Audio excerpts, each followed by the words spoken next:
Hello good morning all. இன்று செவ்வாய் என்று முருகர் அருளக்கூடிய ஆசீர்வாதங்கள் என்ன, முருகர் நம்மளுக்கு என்ன ரூபத்தில் வந்து காட்சி அளிக்கிறாரு, என்ன மெசேஜ் தராரு அப்படின்னு நம்ம பார்த்து தெரிஞ்சுக்கலாம். ஸோ இன்றைக்கு முருகப்பெருமான் நம்மளுக்கு அருளக்கூடிய வாக்கு என்ன அப்படின்னு நம்ம பார்த்து தெரிஞ்சுக்கலாம். ஸோ இன்றைக்கு நம்மளுக்கு வந்திருக்க கார்டு என்னென்னா, அழகான ரூபத்தில் வந்து நம்மளுக்கு காட்சி அளிச்சிருக்காரு. ராஜ அலங்காரத்தோட முருகப்பெருமான் நம்மளுக்கு முன்னாடி வந்திருக்காரு.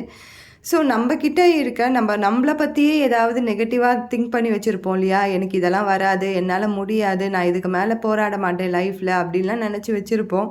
ஸோ அதற்கெல்லாம் ஒரு தீர்வாக, நீ எதுக்கு இன்னும் கவலைப்பட்டுட்ருக்க, என்கிட்ட ஒரு வாட்டி உன்னுடைய குறைகளை சொல்லு, நான் வந்து காப்பாற்றுறேன் அப்படின்னு சொல்லி நம்மளுக்கு ஒரு கார்டை கொடுத்துருக்காரு. வந்தாரை வாழ வைக்கும் வல்லக்கோட்டை அப்படின்னு சொல்லுவாங்க. ஸோ அந்த மாதிரி நீங்கள் என்ன தெய்வத்தை நம்பி கோவில்களுக்கு போகிறீங்களோ அந்த தெய்வம் உங்களை காப்பாற்றும்.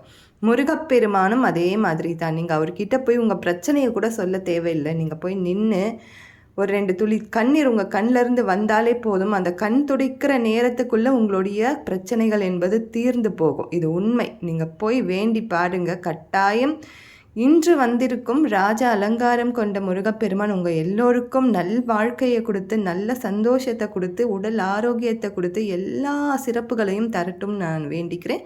Thank you so much.